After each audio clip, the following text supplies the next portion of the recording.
in a sunlit meadow where flowers swayed like dancers and the air was sweet with honey. Perfume! There lived a little bee named Bella. Bella was the smallest bee in her hive, but her dreams were the biggest. Each morning before the first golden rays touched the petals, she stretched her tiny wings and whispered her favorite tune. Buzz and work, buzz and shine.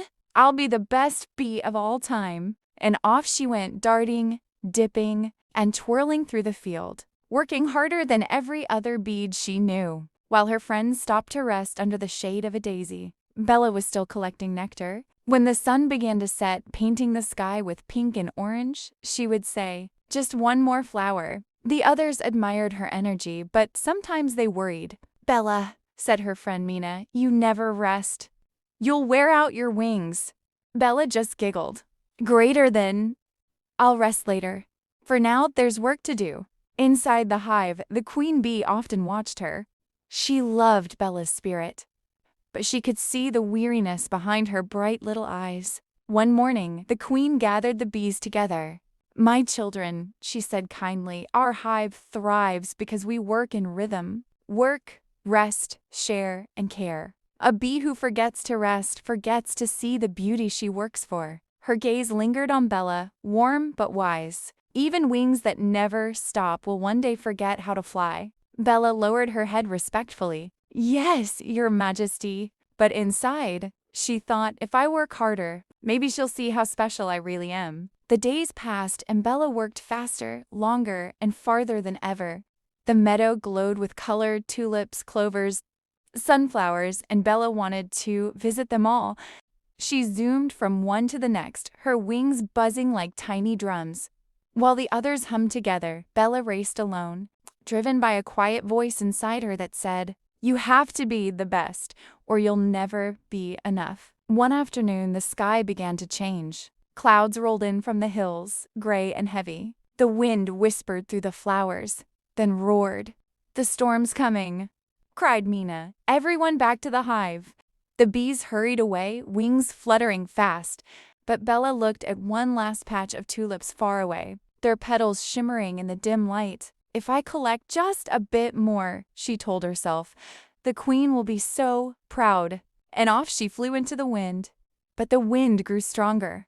The air turned cold. Raindrops began to fall, light at first, then heavy. They struck her wings like tiny stones. "Just one more," she said, fighting to stay in the air. Then a powerful gust swept across the meadow. Bella spun and tumbled through the rain, helpless. She tried to buzz her wings, but they were heavy with water. Down, down, she fell, landing beside a drooping daisy. The meadow blurred around her. Her little body trembled. "Oh no," she whispered, "I can't fly. I can't go home." The storm raged for hours. Lightning flashed, thunder rolled, and the flowers bowed low under the rain.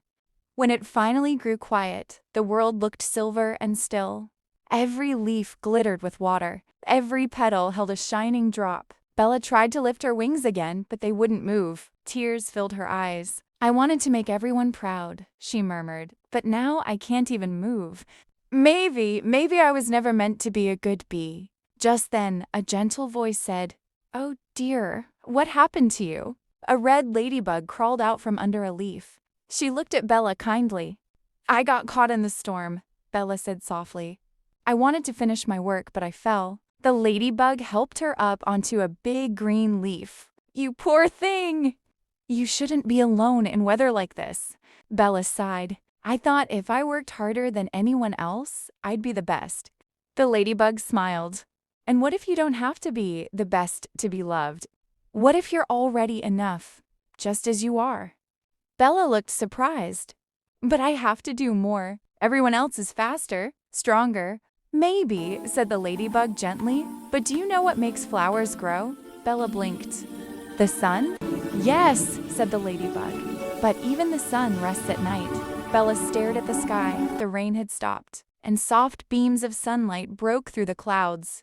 The meadow glistened, peaceful again. For the first time in a long while, Bella didn't rush anywhere. She just breathed, and in the quiet, she felt something she hadn't felt before: calm.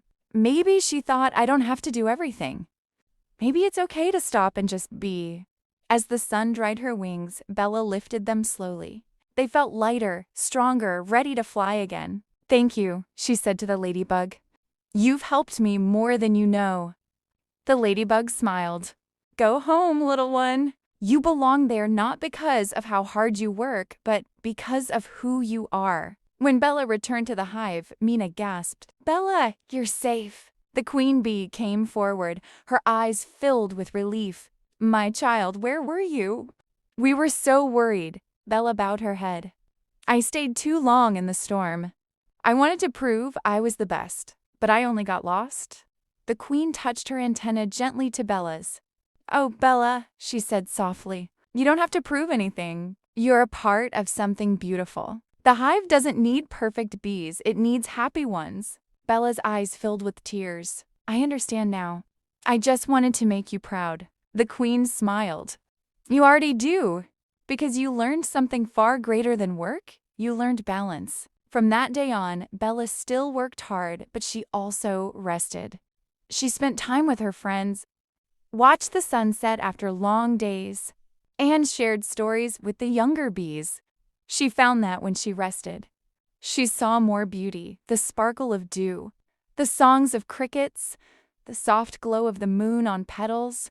Her honey became sweeter, her wings stronger, and her heart lighter. Sometimes she would visit the ladybug and share a drop of honey as a thank you. They would sit quietly, watching the meadow bloom together. As the seasons passed, Bella grew wise and calm. When young bees buzzed too fast or forgot to rest, she would smile and say, "Even bees need to breathe.